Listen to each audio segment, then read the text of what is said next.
Hola, hola, buenas noches, buenas tardes, comunidad de Macondo. Bienvenidos a esta emisión del miércoles de Macondo. Raro resulta hasta decirlo, pero es un programa que hacemos a pocas horas del Día Internacional del Trabajador, que este año cae justo un jueves, el jueves de mañana, y por supuesto todos vamos a estar descansando. Marco, Leandro, Ina, pero también nuestros compañeros detrás de las cámaras que hacen posible que este programa salga, Lautaro, Fermín, Gabriel, todo el equipo de Caras y Caretas encargado de sonido, de imagen, de diseño, de todo, a los que siempre les mandamos nuestros agradecimientos. Bueno, mañana descansamos, pero hoy antes tocan dos temas muy importantes, la guerra en Ucrania, que cada nueva semana que empieza en estos últimos meses desde la asunción de Donald Trump parece decisiva, lo parece, no termina resolviéndose nada, pero estas últimas semanas en particular han tenido muchas novedades relevantes que ameritan un análisis.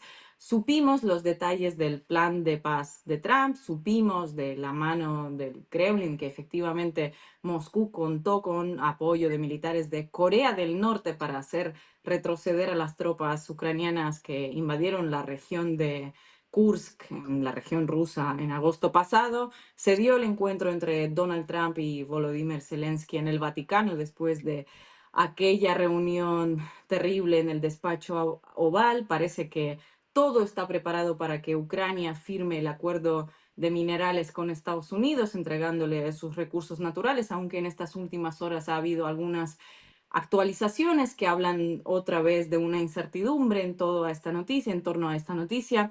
Todo esto ha pasado en pocos días. Todo, como les dije, merece un análisis y hoy en Macondo contaremos con alguien quien quizá más ha seguido este conflicto en el mundo hispanohablante, que es Naya Sanson. La hemos tenido varias veces ya en este programa y luego nos iremos también a Argentina porque entre que el FMI de la mano de Cristalina Georgieva esté haciendo campaña para las legislativas a favor de la libertad avanza y el hecho de que el nuevo jefe del Comando Sur esté hoy visitando Argentina, reuniéndose con Milei, con el ministro de Defensa, para oficialmente hablar de la protección de las rutas marítimas estratégicas, pues hay mucha tela que cortar, muchas cosas que analizar, así que súmense a esta transmisión, déjennos sus comentarios, sus me gusta, suscríbanse al canal y vamos a arrancar.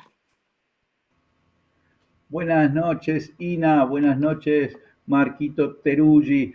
Un gusto, como siempre, tenerlos, estar acompañándolos acá en Macondo. Y bueno, felicidades para mañana, día de lucha, que le decimos acá, el Día de los Trabajadores, a ustedes y, por cierto, a todo el equipo técnico que mencionaba Ina, Fermín, a Lautaro, a Gabriel y bueno, a toda la gente que trabaja en Caras y Caretas, por lo menos les quiero extender este saludo.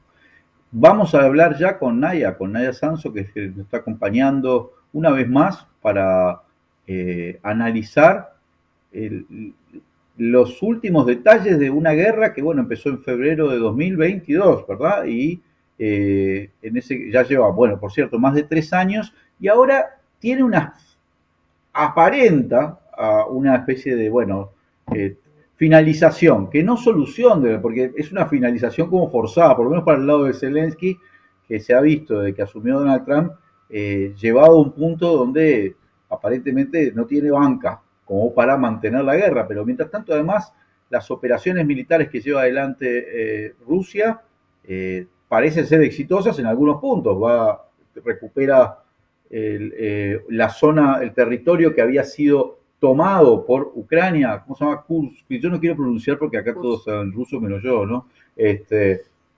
Tomado por Ucrania, lo recupera con ayuda, con colaboración del ejército de la República Democrática Popular de Corea, Corea del Norte, algo que reconoce el propio Kim Jong-un, que además dice que va a construir un mausoleo en honor a esos soldados norcoreanos que combatieron en Kursk y, y plantea a Putin, bueno, que la solución, plantea el gobierno ruso, más allá de lo apurado que esté Donald Trump, requiere garantizar algunas cosas que ahora Nadia nos comentará muy bien, pero bueno, por lo menos se está planteando el reconocimiento de la anexión de Crimea, está planteando que Ucrania abandone cualquier idea de sumarse a la OTAN, la prohibición de que haya tropas extranjeras dentro de Ucrania, cierto tutelaje del ejército ucraniano de acá en adelante, lo cual implica cierto tutelaje sobre el gobierno de Kiev, en mi opinión. Pero bueno, Naya, ¿cómo analizamos estos últimos movimientos? ¿Qué podemos esperar? ¿Estamos ya en la hora final de esta guerra?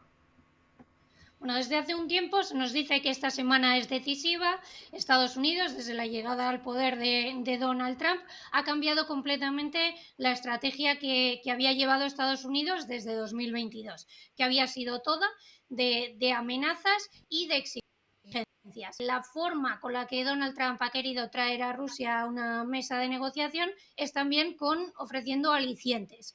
El primer aliciente era iniciar el diálogo, volver a hablar con Estados Unidos. La visita de Steve Witkoff, técnicamente enviado de Donald Trump para Oriente Medio, pero se ha convertido ya en el interlocutor estrella con Vladimir Putin, era la primera visita de alto nivel a Moscú en estos 3 años de guerra. Ese paso fue ya importante. Desde entonces se ha visto una serie de declaraciones. Vimos la famosa reunión del despacho Oval, ese escarnio público al que fue sometido Volodymyr Zelensky, y hemos visto unas negociaciones muy duras por parte de Trump hacia Ucrania y sobre todo hacia su presidente. Se le ha dicho que no tiene cartas, incluso en los momentos en los que Donald Trump habla bien de Zelensky, insiste en que Zelensky le ha vuelto a exigir más armas.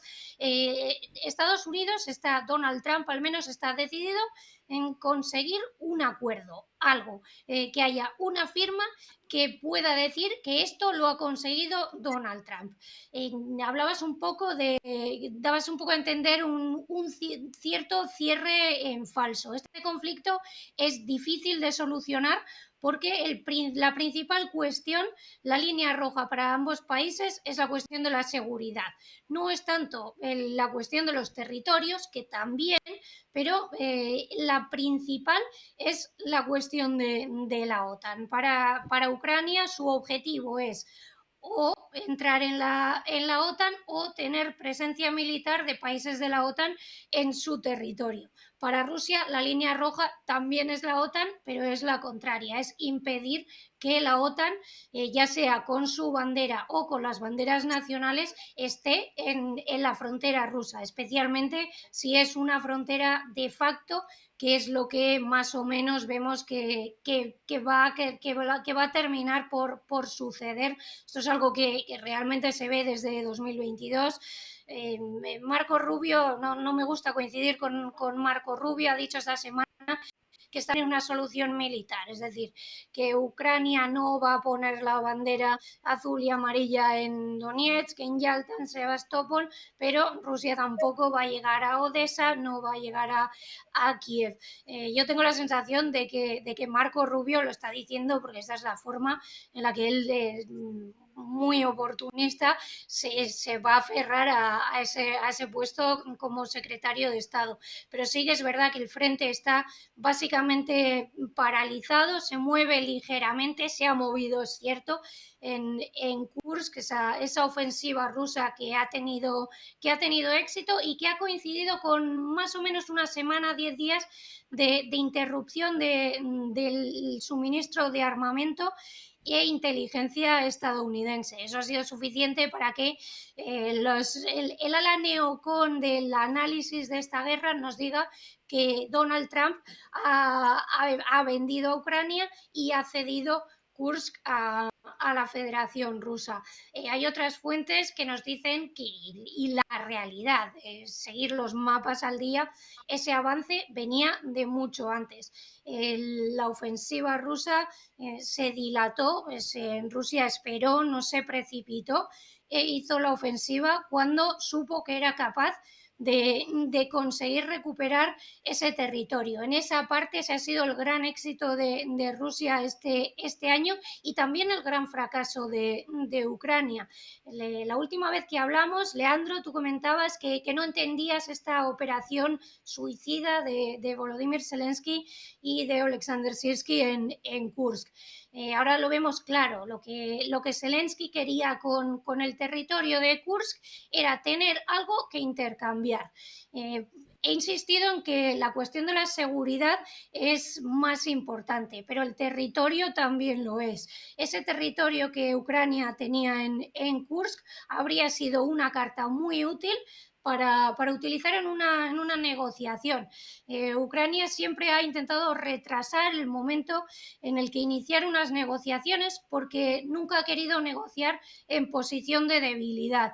Militarmente no puede negociar en posición de fuerza con Rusia si está sola. Si cuenta con la fuerza de Francia, del Reino Unido, es algo más fuerte, pero todavía no es tan fuerte como Rusia. Para eso necesita Estados Unidos y necesita también tener alguna carta propia, y los territorios de Kursk iban a ser esa baza, digamos, estrella para Volodymyr Zelensky, que se esfumó. En el futuro sabremos más de la participación norcoreana en esa batalla. Siempre hemos sabido que existían, que estaban en esa zona. Esta semana se ha admitido por primera vez de forma oficial. Hemos visto unas cuantas imágenes, unos cuantos vídeos que desde luego yo todos los que he visto son en condiciones de entrenamiento, de instrucción. No hemos visto todavía a las tropas norcoreanas en imágenes actuando en la batalla, pero sí que sabemos que se les ha agradecido su heroísmo y haber luchado con la Federación Rusa. Estamos en un momento decisivo, eso es lo que se nos lleva diciendo prácticamente cada semana desde que Donald Trump no llegó al poder, desde que ganó las elecciones. Recordad que iba a arreglar esto antes de tomar posesión, lo iba a arreglar de forma muy rápida porque él veía que era una mala guerra que había que terminar.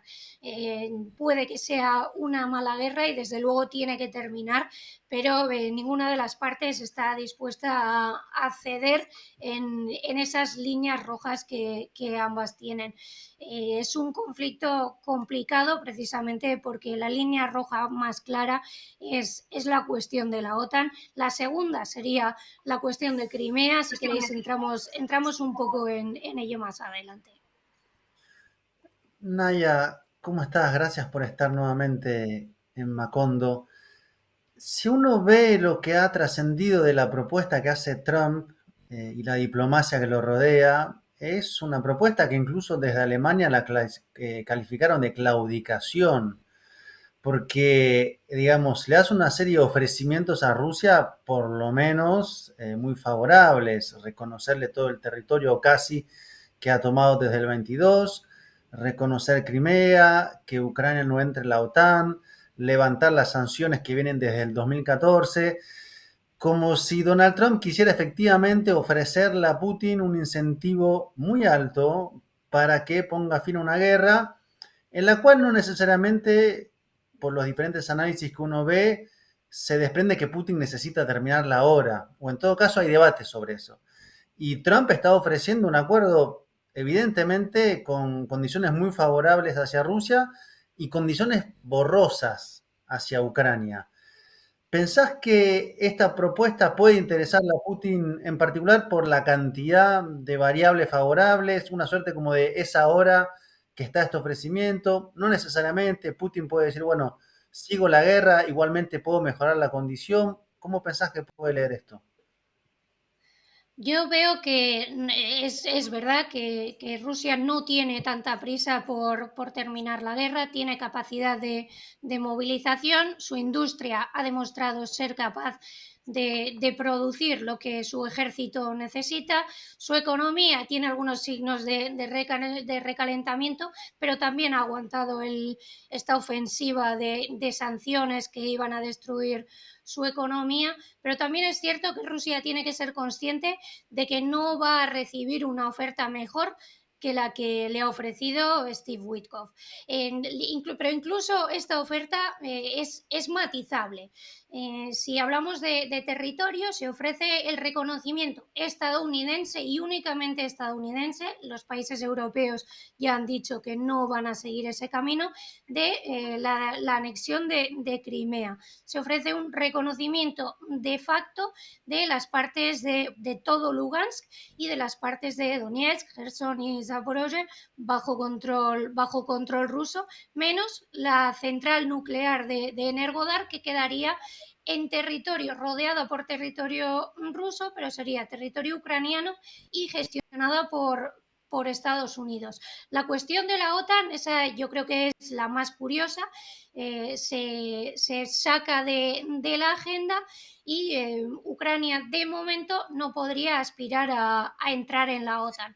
Pero si leemos, por ejemplo, The New York Times, hablaba de que los propios oficiales estadounidenses comentaban que, bueno, si después de Trump viene otro presidente, esa decisión no es vinculante, no va a haber ningún acto legislativo que prohíba que Estados Unidos acepte a Ucrania en la OTAN. Por lo tanto, un futuro presidente, un nuevo Biden, podría volver a incluir la cuestión de Ucrania en la agenda.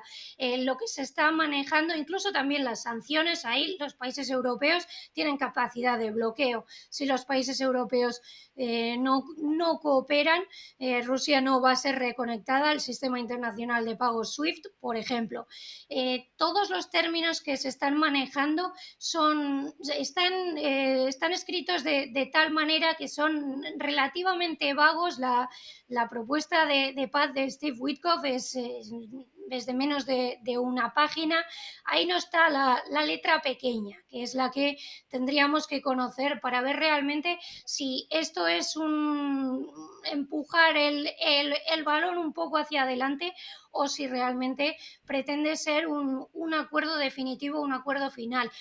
Si no lo es, si esto es simplemente una moratoria, si Ucrania tiene la capacidad de tener tropas francesas o británicas en su territorio, tal y como la contrapropuesta ucraniana y europea exige, y Estados Unidos eso no lo ha negado, sería un cierre en falso que sería problemático posiblemente en el futuro. Pero vuelvo a repetir, seguramente esta sea la oferta más favorable que Rusia vaya a recibir de Estados Unidos. Así que es algo que el Kremlin tiene que calibrar. Sabemos que enfadar a Donald Trump, decir que no a Donald Trump, se puede volver en tu contra. A Zelensky le ha ocurrido ahora y le ocurrió en el pasado. Ahora mismo las partes, su objetivo principal es conseguir no ser vistas como un obstáculo para la paz. La culpa es del oponente y la ira de Donald Trump tiene que estar dirigida al oponente.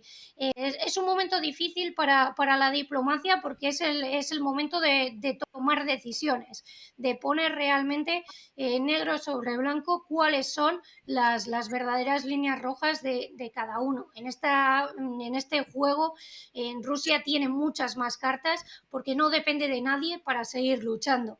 Las dos partes pueden decidir rendirse, pero las dos partes no pueden decidir seguir luchando. Ucrania, por su cuenta, no puede decidir seguir luchando. En ese sentido, cuando Donald Trump le dice a Zelensky no tienes cartas, lo que quiere decir es que si Estados Unidos deja de suministrar inteligencia, armamento, las capacidades de Ucrania de seguir luchando van a caer de forma muy rápida, algo que Rusia por su autonomía no tiene, no es algo de lo que tenga que preocuparse.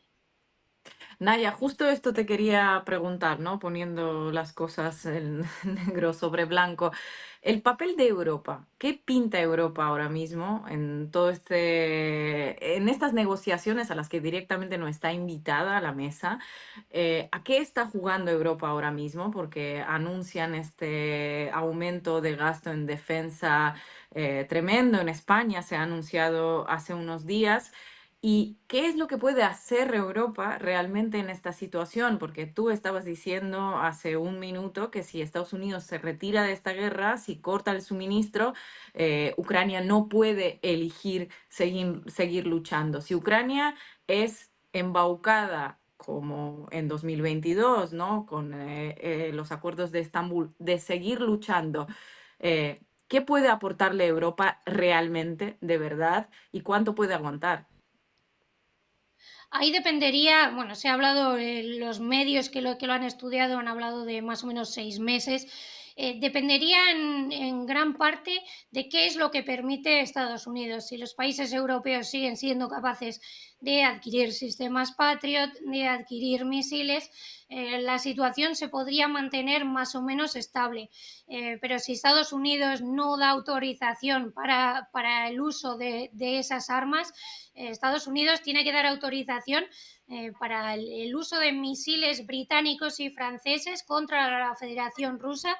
Macron y Starmer hicieron un trabajo de lobby muy fuerte para que Joe Biden diera permiso para utilizar los Storm Shadow y Scalp contra territorio ruso. Son misiles propios de Francia y del Reino Unido. Ese es el papel más importante que tiene Estados Unidos. No es tanto el de la financiación, pero sí esa industria militar y esos componentes que son necesarios para que incluso las armas europeas puedan ser utilizadas. Desde luego, Estados Unidos en marcha en este sentido, de acuerdo con los países europeos, Ucrania debe o puede seguir luchando por su cuenta. Ucrania no puede luchar con garantías.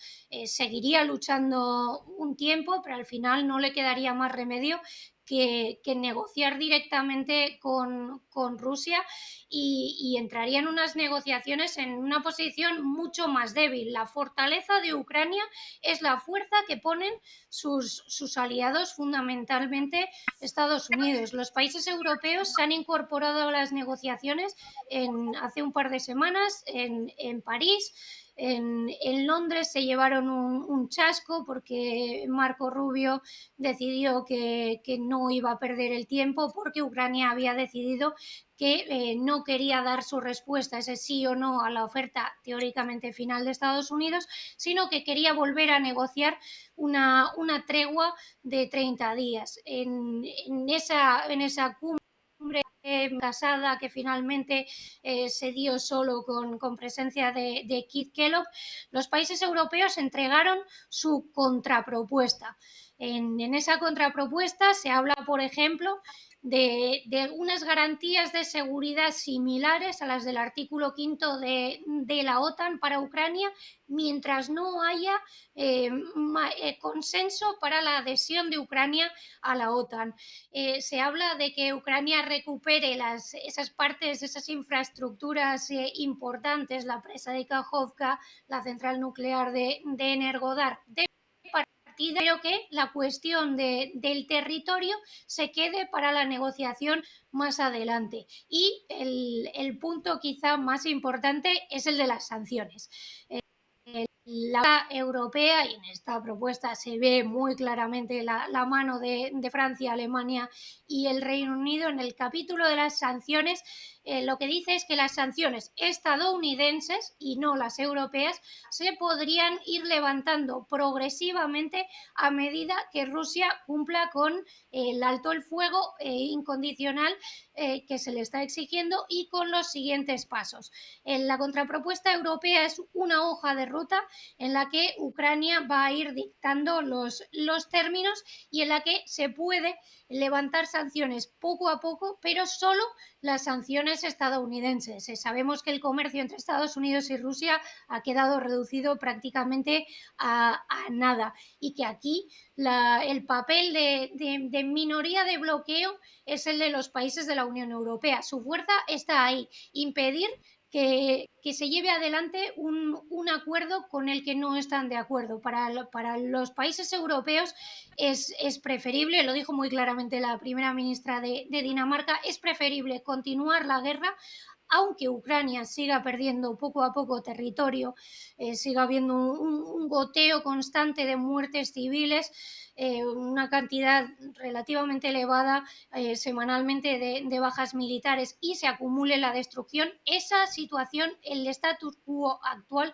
es preferible a un alto el fuego o a un acuerdo pactado en el que Ucrania no consiga por lo menos el derecho a tener tropas de los países de la OTAN en su territorio y tenga alguna vía para seguir luchando, ya sea por lo militar, político o diplomático, por esos territorios perdidos, incluida Crimea.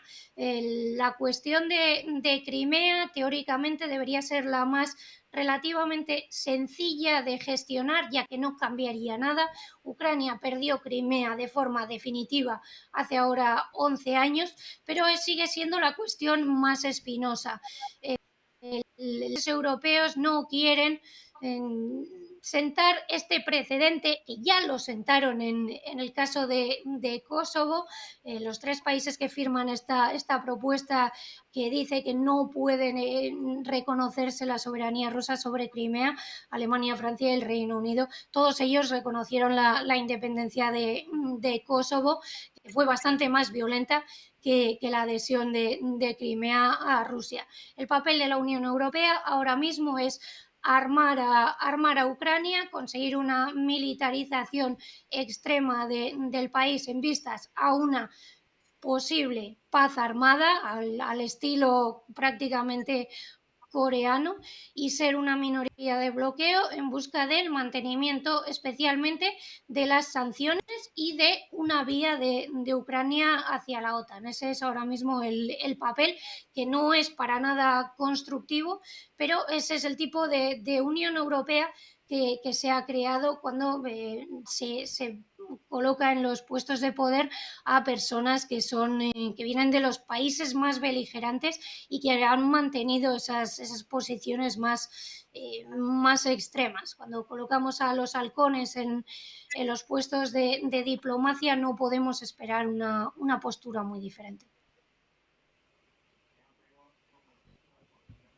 Nadia, muchas gracias por este panorama. A mí me quedan un montón de cosas para preguntar y para charlar del tema este, pero no nos queda mucho tiempo. Pero me parece que hay como cosas, así como puntos, como por ejemplo, la referencia que hace el New York Times en ese artículo donde hablan de cómo una base, a través de una base en Alemania, Estados Unidos controló, o sea, una implicación mucho más profunda que La Plata, porque controlaban todas las operaciones estratégicas ucranianas.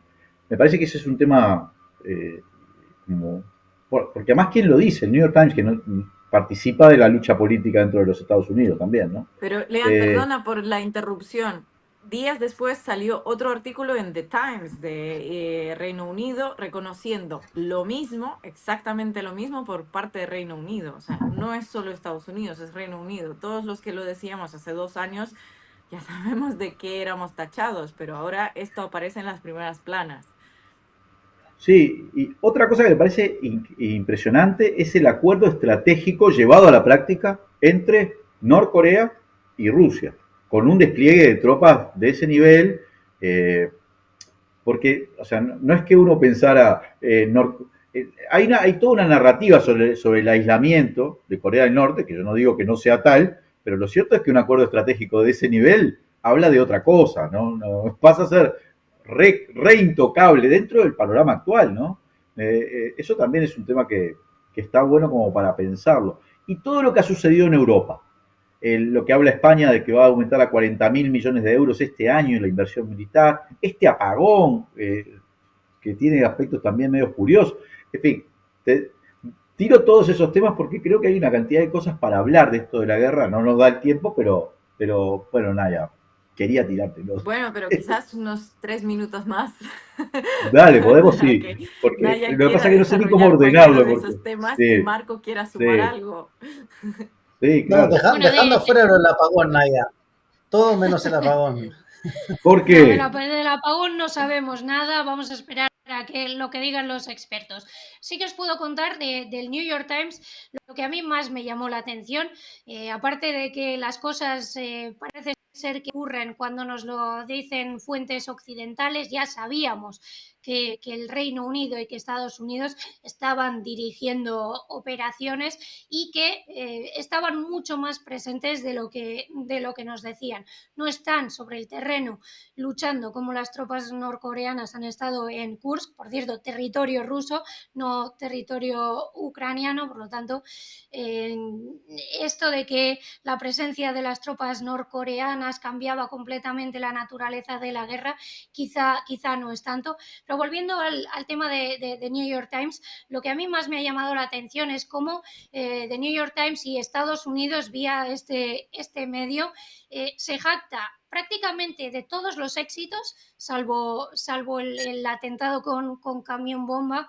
en el puente de Crimea, pero se desmarca completamente de todos los fracasos. El fracaso de la contraofensiva terrestre de 2023 es culpa de Oleksandr Syrskyi, que en lugar de hacer lo que le decían los generales estadounidenses, decidió que tenía que recuperar Artyomovsk y con eso desvió tropas. Es culpa de Zaluzhny porque hubo una división interna que, menos mal, que estaban los generales británicos con buenas relaciones con ambas partes para arreglar ese problema.